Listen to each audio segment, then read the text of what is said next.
I never thought I'd see the inside of a jail cell, not for anything serious anyway. But apparently, in the eyes of the law, failing to pay child support, regardless of circumstances, can land you there. And that's exactly what happened to me, all because of my ex-wife, Jessica. We had divorced 2 years prior. The marriage had ended poorly, as many do, with accusations, bitterness, and endless arguments. We agreed on custody and child support at the time, and I paid what was required without hesitation, or at least I thought I did. It all started with a letter, official-looking, stamped, and cold. It informed me I had arrears in child support amounting to several $1,000s. I stared at it, disbelief turning quickly into panic. That can't be right, I muttered to myself. I had receipts, bank statements, proof that I'd always paid what I owed. I called Jessica first. "What is this?" I asked. "You're claiming I owe all this money?" Her voice was smooth, controlled. "It's been accumulating, Ryan. You know, with missed payments and adjustments we never finalized." "I have records, Jess. I've paid everything. I can show you." She sighed dramatically. "Maybe we need the courts to figure it out." I should have pressed further, but I didn't. I should have insisted, should have hired a lawyer immediately, but I trusted that reason and proof would prevail. I should have known better. Weeks later, the sheriff's department showed up at my door. I was confused, shocked, and terrified.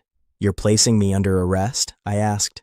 "Yes," the officer said matter-of-factly, "for non-payment of child support." I tried to explain, waving my documents, my bank statements, the checks I'd written. "There must be a mistake," I said, panic rising.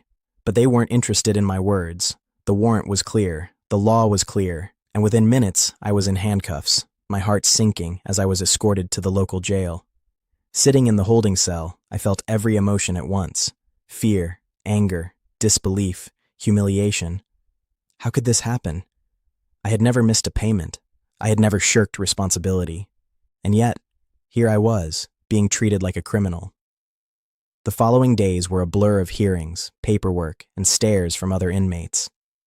Jessica didn't come to court in person, only sending a lawyer with documents that allegedly proved I owed money. I went through them, flipping through the papers, noticing inconsistencies, errors, and clear falsifications. But in the meantime, the system had me locked up. I begged my lawyer to push for a DNA test. "If there's any doubt, let's confirm it," I said. It was the only way to prove that I was being falsely accused, that the child in question might not even be mine. The court agreed to the test, but it would take time. Weeks. Weeks where I remained behind bars, sleeping on a hard cot, eating terrible food, and feeling my life crumble around me.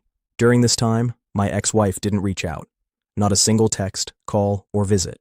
Every interaction was through lawyers. Every motion she filed seemed calculated to keep me trapped in this nightmare. I realized, painfully, that this wasn't just about child support. It was about control, about punishment, about revenge for a divorce that hadn't gone her way. Finally, the day came. The DNA test results arrived. I was brought back to court for the reading. I felt numb, exhausted, but a flicker of hope remained. The judge opened the envelope, examined the results, and then looked up at me. "Mr. Lawson," she said, her voice steady, "the DNA test conclusively shows that you are not the biological father of the child in question." I felt my knees weaken. Relief, vindication, anger, all collided in one overwhelming rush. Jessica's lawyer tried to argue, to appeal, to introduce technicalities, but the judge wasn't having it.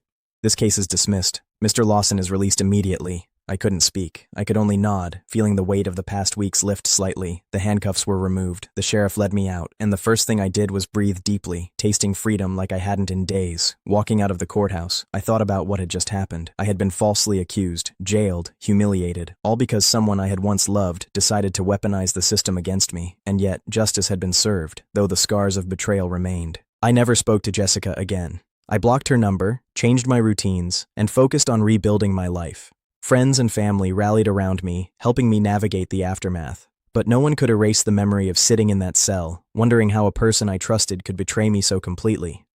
I learned a hard lesson. Proof matters, but so does vigilance. Trust can be weaponized, and love can be used as leverage.